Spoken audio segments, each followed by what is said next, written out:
coming from him.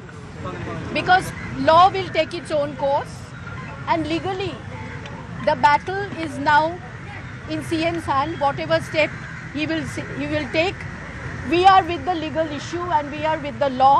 Whatever law will take its own course, and whatever law will say, we will be on that. Because this person has been suspended from our party. For a suspended person, we cannot comment anything. But this is a very wrong thing what has happened. I simply say that whatever the girl is saying, she should also follow the rule that she should have first gone to the police station, did an FIR, then she should have gone to the CM. But obviously she has faith on CM, so she has gone there. So now law will take its own course. Thank you. Deepa Das മുൻഷിയുടെ പ്രതികരണമാണ്. നിയമം നിയമത്തിന്റെ വഴിക്ക് പോകും എന്നതാണ് ദീപാദാസ് മുൻഷി പറയുന്നത്. സസ്പെൻഷനിലാണ് രാഹുൽ മാങ്കൂട്ടത്തിൽ. സസ്പെൻഷനിൽ നിൽക്കുന്ന ഒരു വ്യക്തിയെക്കുറിച്ച് കൂടുതൽ കാര്യങ്ങൾ അല്ലെങ്കിൽ അങ്ങനെ ഒരു തീരുമാനമെടുക്കേണ്ടുന്ന സാഹചര്യമില്ല എന്നത് ദീപാദാസ് മുൻഷി പറയുന്നു. അവർ ചൂണ്ടിക്കാട്ടിയ ഒരു കാര്യം, ഈ പെൺകുട്ടി ആദ്യം പോലീസ് സ്റ്റേഷനിലെത്തിയായിരുന്നു പരാതി നൽകേണ്ടത്, പോലീസിനായിരുന്നു പരാതി നൽകേണ്ടത്. പക്ഷേ പെൺകുട്ടി ആദ്യം എത്തിയത് ചീഫ് മിനിസ്റ്ററുടെ മുന്നിലേക്കാണ് എന്ന ഒരു കാര്യം സൂചിപ്പിക്കുക മാത്രമാണ് ദീപാദാസ് മുൻഷി ചെയ്തിരിക്കുന്നത്. ഇതുവരെ മറ്റ് നേതാക്കളൊന്നും അക്കാര്യം ചൂണ്ടിക്കാണിച്ചിരുന്നില്ല. മുഖ്യമന്ത്രിക്ക് മുന്നിലേക്ക് പരാതിയുമായി എത്തിയത് എന്തുകൊണ്ട് എന്ന ഒരു കാര്യത്തിൽ ഒരു ചോദ്യം ഉന്നയിക്കുകയാണ്. ചോദ്യം അല്ലെങ്കിൽ അതിന്റെ അതൊന്ന് സൂചിപ്പിക്കുകയാണ് ദീപാദാസ് മുൻഷി ഇപ്പോൾ ചെയ്തിരിക്കുന്നത്. ആദ്യം പോലീസിന് മുന്നിലേക്കായിരുന്നു എത്തേണ്ടത് എന്ന ഒരു കാര്യം സൂചിപ്പിക്കുകയാണ് അവർ ചെയ്തത്. എന്തായാലും പെൺകുട്ടി പരാതി നൽകിയിരിക്കുന്ന സാഹചര്യത്തിൽ കോൺഗ്രസിൽ വലിയ കൂടിയാലോചനകൾ നടക്കുകയാണ്. രാഹുൽ മാങ്കൂട്ടത്തലിന്റെ വിഷയത്തിൽ എന്ത് നിലപാട് സ്വീകരിക്കണം എന്നത് കോൺഗ്രസ് നേതാക്കൾ ആലോചിക്കുന്നു എന്നതാണ് മനസ്സിലാക്കുന്നത്. ഇപ്പോൾ തുടർ നടപടികൾ സംബന്ധിച്ചുള്ള യാതൊരു സാധ്യതയും നൽകാതെയാണ് കോൺഗ്രസ് അധ്യക്ഷൻ KPCC അധ്യക്ഷൻ ഇപ്പോൾ സംസാരിച്ചിരിക്കുന്നത്. രാഹുലിനെതിരെ സ്വീകരിക്കേണ്ടുന്ന നടപടികൾ കോൺഗ്രസ് സ്വീകരിച്ച് കഴിഞ്ഞിട്ടുള്ളതാണ്. തുടർ നടപടികളെക്കുറിച്ചുള്ള യാതൊരു സൂചനയും അദ്ദേഹം നൽകുന്നില്ല. നിയമം നിയമത്തിന്റെ വഴിക്ക് പോകും എന്നതാണ് KPCC അധ്യക്ഷൻ ഉൾപ്പെടെയുള്ളവർ പറഞ്ഞിരിക്കുന്നത്. ഒരുപക്ഷെ KPCC അധ്യക്ഷന്റെ മറുപടിയോടുകൂടി മറ്റ് നേതാക്കളുടെ പ്രതികരണങ്ങൾ ഈ വിഷയത്തിൽ വേണ്ട എന്നൊരു നിലപാടിലേക്ക് കോൺഗ്രസ് എത്താനുള്ള സാധ്യതയുണ്ട്. കാരണം ഇതൊരു തെരഞ്ഞെടുപ്പിന്റെ മൂർധന്യാവസ്ഥയിൽ നിൽക്കുന്ന സാഹചര്യമാണ്. അവിടെ പല നേതാക്കൾ പല പ്രതികരണങ്ങൾ നടത്തിയാൽ അത് പാർട്ടിക്ക് ദോഷം ചെയ്യും എന്ന ഒരു നിലയിലേക്ക് കൂടി കോൺഗ്രസ് കാര്യങ്ങളെ കാണുന്നുണ്ട്. അപ്പോൾ പരസ്യ പ്രതികരണം ഉൾപ്പെടെയുള്ള കാര്യങ്ങൾ കോൺഗ്രസിൽ നിന്ന് സസ്പെൻഡ് ചെയ്ത ഒരു വ്യക്തിയുടെ പേരിൽ ഒരു പരാതി വരുമ്പോൾ അതിൽ കേസെടുക്കുമ്പോൾ ഉണ്ടാകേണ്ടതില്ല എന്ന ഒരു നിലയിലേക്ക് കൂടി കോൺഗ്രസ് കാര്യങ്ങൾ ആലോചിക്കുന്നുണ്ട് എന്നതാണ് മനസ്സിലാക്കുന്നത്. പക്ഷേ സ്വാഭാവികമായും കോൺഗ്രസ് നേതാക്കളോട് ഈ ചോദ്യങ്ങൾ ഉയർന്നുകൊണ്ടേയിരിക്കുമെന്ന കാര്യത്തിൽ സംശയമില്ല. ഡാൻ കുര്യൻ തുടരുന്നുണ്ട്. ഡാൻ, ഇപ്പോൾ കോൺഗ്രസ് എത്തിയിരിക്കുന്ന ഒരു നിലപാട് എന്താണ് എന്നതാണ് നമുക്ക് മനസ്സിലാക്കാൻ കഴിയുന്നത്. KPCC അധ്യക്ഷൻ നിയമത്തിന്റെ വഴിക്ക് പോകുമെന്ന് പറയുന്നു. ഏതാണ്ട് അതേപോലെയുള്ള ഒരു നിലപാട് ദീപാദാസ് മുൻഷി ഉൾപ്പെടെയുള്ളവർ പറയുമ്പോൾ കോൺഗ്രസ് നേതാക്കൾക്കിടയിൽ പ്രാഥമികമായി ഉണ്ടായിട്ടുള്ള ആശയവിനിമയം, അവർ എത്തുന്ന തീരുമാനം അതെന്താണ്?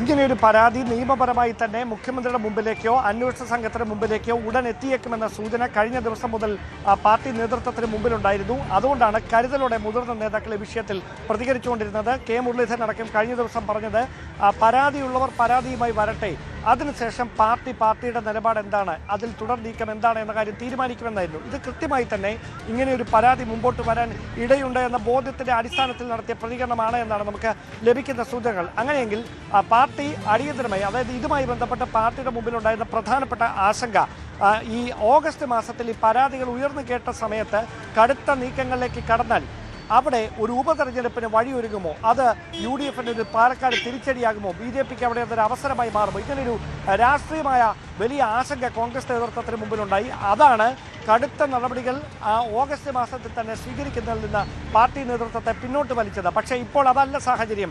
തദ്ദേശ തെരഞ്ഞെടുപ്പുമായി ബന്ധപ്പെട്ട ഒരുക്കങ്ങൾ പുരോഗമിച്ചുകൊണ്ടിരിക്കുകയാണ്.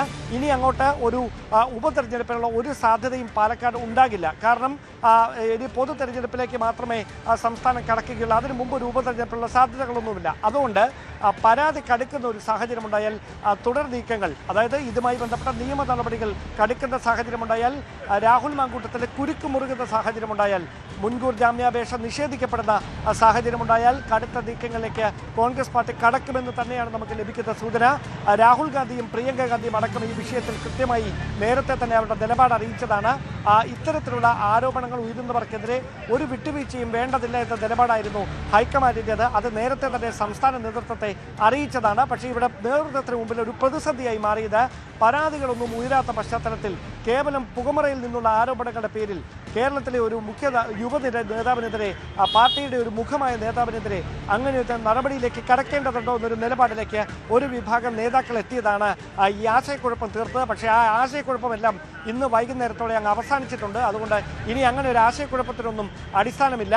ഇനി കൃത്യമായൊരു തീരുമാനമാണ് വേണ്ടത്. ആ തീരുമാനം വൈകാതെ തന്നെ എത്തിയേക്കാം. അതോടൊപ്പം ഇപ്പോൾ ലഭിക്കുന്ന ചില വിവരങ്ങൾ, രാഹുൽ മാങ്കൂട്ടത്തിൻ്റെ കൈവശമുള്ള ചില തെളിവുകൾ സ്വാഭാവികമായി അന്വേഷണത്തിൻ്റെ ഭാഗമായി അദ്ദേഹത്തിൻ്റെ ഭാഗം വിശദീകരിക്കേണ്ടതായി വരും. അവിടെ ഇരുവരും തമ്മിൽ സൗഹാർദ്ദത്തിലിരുന്ന സമയത്ത് സംഭവിച്ച കാര്യങ്ങൾ വ്യക്തിപരമായി പിന്നീട് തനിക്കെതിരെ ഉപയോഗിക്കുകയാണ് എന്ന തരത്തിലുള്ളൊരു സമീപനമാണ് രാഹുലിൻ്റെ ഭാഗത്ത് നിന്ന് ഇതുമായി ബന്ധപ്പെട്ട് ഇപ്പോൾ ഉണ്ടാകുന്നത് എന്നാണ് നമുക്ക് മനസ്സിലാക്കാൻ കഴിയുന്നത്. ആ ഒരു നിലപാടിലാണ് രാഹുൽ ഉള്ളത്. ആ ആത്മവിശ്വാസത്തിലാണ് രാഹുൽ സമൂഹ മാധ്യമത്തിൽ ഒരു പെൺകുട്ടിയുടെ പരാതിയാണ് എങ്കിൽ അങ്ങനെ ഒരു ആത്മവിശ്വാസം നല്ലതാണ്. പക്ഷേ നോക്കൂ, ഇവിടെ ഒരു പെൺകുട്ടിയല്ല, നിരവധിയായിട്ടുള്ള ശബ്ദ സംഭാഷണങ്ങൾ ഉൾപ്പെടെ നമുക്ക് മുന്നിലേക്ക് വന്നിട്ടുണ്ട്. അവന്തിക ഉൾപ്പെടെ ഉയർത്തിയ പരാതി നമുക്ക് മുന്നിലുണ്ട്. അപ്പോൾ ഒരു പെൺകുട്ടിയുടെ പരാതിയല്ല, നിരവധി പെൺകുട്ടികളുടെ പരാതിയാണ്. അതാണ് ഇതിന് മുൻപുണ്ടായിട്ടുള്ള ആരോപണങ്ങളിൽ നിന്നൊക്കെ ഇതിനെ വ്യത്യസ്തമാക്കുന്നത്. ഏതൊരു പെൺകുട്ടിയെ കണ്ടാലും അവരോട് ഈ തരത്തിൽ ലൈംഗിക അഭിവാഞ്ച പ്രകടിപ്പിക്കുക, അവരെ ആ രീതിയിൽ പ്രേരിപ്പിക്കുക, അതിനുവേണ്ടി പിന്തുടരുക എന്ന ഒരു സ്വഭാവം, അങ്ങനെ ഒരു ലൈംഗിക വൈകൃതത്തിനുടമയാണ് ഈ വ്യക്തി എന്നതാണല്ലോ ഇതിലെ ഏറ്റവും പ്രധാനപ്പെട്ട ഘടകം. അവിടെ പ്രധാനമായി മാറുന്നത് നമ്മൾ മനസ്സിലാക്കേണ്ട കാര്യം, ഒരുപാട് പരാതികൾ, ആരോപണങ്ങളൊക്കെ നേരത്തെ മുതൽ ഇതുമായി ബന്ധപ്പെട്ട് ഉയർന്നിരുന്നു. പക്ഷേ ആരോപണങ്ങൾ ഒരുപാട് ഉയർന്നാലും ഔദ്യോഗികമായി നിയമ സംവിധാനങ്ങൾക്ക് മുമ്പിൽ പരാതിയുമായി രംഗത്തെത്താൻ ആരും തയ്യാറായില്ല. രാഹുൽ ഇതുമായി ബന്ധപ്പെട്ട് ഉയർന്ന എല്ലാ ചോദ്യങ്ങളോടും ഇന്നലെ വരെ പ്രതികരിച്ചുകൊണ്ടിരുന്നത് ഒരേ ഒരു വാചകമാണ്: ഈ രാജ്യത്തെ നിയമത്തിന് വിരുദ്ധമായതൊന്നും ഞാൻ ചെയ്തിട്ടില്ല. നിയമം എന്ന വാക്ക് കൃത്യമായി എല്ലാ സ്ഥലങ്ങളിലും ഒരുപോലെ രാഹുൽ മാങ്കൂട്ടത്തിൽ ആവർത്തിക്കുകയായിരുന്നു. അതേ നിയമത്തിൻ്റെ മുമ്പിലാണ് രാഹുൽ മാങ്കൂട്ടത്തിനെ കൃത്യമായി തുറന്നു കാട്ടുക എന്ന ലക്ഷ്യത്തോടെ ഈ യുവതി ഇപ്പോൾ പരാതിയുമായി എത്തിയിരിക്കുന്നതെന്നാണ് എടുത്തു പറയേണ്ട കാര്യം. മറ്റൊരു കാര്യം കൂടെ ഉണ്ട്. ഈ ഇരയ്ക്ക് നേരെ നടന്ന സൈബർ ആക്രമണങ്ങളൊക്കെ പോലെ ഈ വാർത്ത റിപ്പോർട്ട് ചെയ്ത മാധ്യമപ്രവർത്തകർക്കെതിരെ, ഈ വിഷയത്തിൽ നിലപാടെടുത്തവർക്കെതിരെ, ഇതുമായി ബന്ധപ്പെട്ട കൃത്യമായ പ്രതികരണം നടത്തിയവർക്കെതിരെയൊക്കെ വലിയ തരത്തിലുള്ള സൈബർ ആക്രമണം കഴിഞ്ഞ 2-3 മാസമായി തുടർന്നുകൊണ്ടിരിക്കുകയെന്ന് ഒരുപാട് പേരെ മാനസികമായി തളർത്തുന്ന തരത്തിലേക്ക് വരെ അത് കാര്യങ്ങളൊക്കെ മാറിയതാണ്. പക്ഷേ അതിനൊക്കെ അപ്പുറത്തേക്ക് ഇത് കെട്ടിച്ചമച്ച ഒരു ഗൂഢാലോചനയുടെ ഫലമാണ് എന്ന ഒരു പ്രതീതി സൃഷ്ടിക്കാനുള്ള ശ്രമം രാഹുൽ മാങ്കൂട്ടത്തിൻ്റെ ഗൂഢസംഘം നടത്തിയിരുന്നു. അത് പൊളിഞ്ഞു വീണിരിക്കുന്നു, തകർന്ന് തവിട് പൊടിയായിരിക്കുന്നു. ഇത് കൃത്യമായൊരു ആരോപണമായിരുന്നു. അങ്ങനെയൊരു പെൺകുട്ടി ഉണ്ടായിരുന്നു, അങ്ങനെ ഒരു ദുരനുഭവം അവർക്ക് നേരിട്ടിട്ടുണ്ട്. അതിൽ കൃത്യമായി അവർ ഉറച്ചു നിൽക്കുകയാണ്. അങ്ങനെ ഒരു പരാതി ഇപ്പോൾ മുഖ്യമന്ത്രിക്ക് മുമ്പിലേക്ക് എത്തുമ്പോൾ സ്വാഭാവികമായി അതിൽ തുടർ നീക്കങ്ങൾ ഉണ്ടാകുമ്പോൾ പാർട്ടി നേതൃത്വം, കോൺഗ്രസ് നേതൃത്വം അതിനെ സഗൗരവം നിരീക്ഷിക്കുകയാണ്. അന്വേഷണ സംഘത്തിന്റെ ഭാഗത്തുനിന്നുണ്ടാകുന്ന തുടർ നീക്കങ്ങളുടെ അടിസ്ഥാനത്തിലായിരിക്കും രാഹുൽ മാങ്കൂട്ടത്തിനെതിരെ പാർട്ടി തലത്തിൽ എന്ത് നടപടി വേണം ഇനി തുടർന്ന് എന്ന കാര്യത്തിൽ ഒരു തീരുമാനത്തിലേക്ക് എത്തി. എന്തായാലും രാഹുൽ ഇനി പ്രചാരണത്തിനൊക്കെ ഇറങ്ങാനുള്ള സാധ്യത എത്രയുണ്ടെന്നുള്ളത് കാത്തിരുന്ന് തന്നെ കാണേണ്ടിയിരിക്കുന്നു. അങ്ങനെയുള്ള സാധ്യത നന്നേ വിരളമാണ്. ഈ എതിർപ്പുകൾക്കിടയിലും രാഹുൽ പാലക്കാട് സജീവമാകുന്നതിനിടെ വലിയ തരത്തിൽ പ്രതിഷേധങ്ങൾ കോൺഗ്രസിലെ മുതിർന്ന നേതാക്കളുടെ ഭാഗത്തു നിന്നൊക്കെ ഉയരുന്നുണ്ടായിരുന്നു. പലരും സൈബർ ആക്രമണങ്ങളൊക്കെ ഭയന്നത് പരസ്യമായി പ്രതികരിക്കുന്നില്ലായിരുന്നേ ഉള്ളൂ. നമ്മളോട് വ്യക്തിപരമായൊക്കെ ഒരുപാട് നേതാക്കൾ പാർട്ടിക്ക് അത് അവമതിപ്പുണ്ടാക്കും, ഈ തെരഞ്ഞെടുപ്പ് രംഗത്ത് കോൺഗ്രസിന് സാധ്യതയുള്ള തെരഞ്ഞെടുപ്പിന്റെ സാധ്യതകൾ ഇല്ലാതാക്കും, ഈ നീക്കങ്ങളിലൊക്കെയുള്ള വലിയ അമർഷം മുതിർന്ന നേതാക്കൾക്കൊക്കെ ഉണ്ടായിരുന്നു. പക്ഷേ അതിനിടയിലും സജീവമായി രാഹുൽ പ്രചരണം തുടരുകയാണ്. എന്തായാലും ഇപ്പോൾ ഒരു നിയമ സംവിധാനങ്ങൾ കൂടി ഇതിലേക്ക്, ഈ വിവാദങ്ങളിലേക്ക് കടന്നു വരുന്ന ഒരു പശ്ചാത്തലത്തിൽ രാഷ്ട്രീയമായി അതിനെ എങ്ങനെ പ്രതിരോധിക്കും രാഹുൽ മാങ്കൂട്ടത്തിൽ, കോൺഗ്രസ് പാർട്ടി എന്നതൊക്കെയാണ് ഇനി അറിയാനുള്ളത്. എന്തായാലും പാർട്ടിയുടെ വലിയ എതിർപ്പുകൾ മറികടന്നുകൊണ്ടാണ്, അല്ലെങ്കിൽ അതിനെ പുല്ലുവില കൽപ്പിച്ചുകൊണ്ടാണ് രാഹുൽ മാങ്കൂട്ടത്തിൽ പാലക്കാട് സജീവമായത്, പ്രചരണത്തിനെത്തിയത്. അതിൽ ആര് വിചാരിച്ചാലും പിന്തിരിപ്പിക്കാൻ പറ്റില്ല എന്നതുൾപ്പെടെയുള്ള വെല്ലുവിളിയും രാഹുലിന്റെ ഭാഗത്തു നിന്നും ഉണ്ടായപ്പോഴാണ് പെൺകുട്ടി ഇപ്പോൾ പരാതി നൽകിയിരിക്കുന്നത്. ഇപ്പോൾ അറസ്റ്റ് ഉൾപ്പെടെയുള്ള ഭയപ്പാടോടുകൂടി പാലക്കാട്ടെ ഓഫീസും പൂട്ടി രാഹുൽ എവിടെയാണ് എന്ന് അറിയാത്ത സാഹചര്യമാണ്. ഫേസ്ബുക്കിലൂടെ മാത്രമാണ് ഒരു പ്രതികരണം വന്നിരിക്കുന്നത്. അത് സത്യം ജയിക്കുമെന്നുള്ളതാണ്, നിയമ പോരാട്ടം നടത്തുമെന്നുള്ളതാണ്. എന്തായാലും കൂടുതൽ പ്രതികരണങ്ങൾ ഈ വിഷയവുമായി ബന്ധപ്പെട്ട് ഉണ്ടാകേണ്ടിയിരിക്കുന്നു. മാത്രവുമല്ല, എന്താണ് അന്വേഷണ സംഘത്തിന്റെ ഇനിയുള്ള നീക്കം എന്നത് വളരെ പ്രധാനപ്പെട്ടതാണ്. ഇന്ന് തന്നെ തുടർ നടപടികൾ ഉണ്ടാകുമെന്നത് പ്രതീക്ഷിക്കപ്പെടുന്ന ഒരു ഘട്ടം കൂടിയാണ്. നമുക്ക് ഈ വാർത്തയിലേക്ക് തന്നെ വളരെ പെട്ടെന്ന് തിരിച്ചെത്താം ചെറിയൊരു ഇടവേളയ്ക്ക് ശേഷം.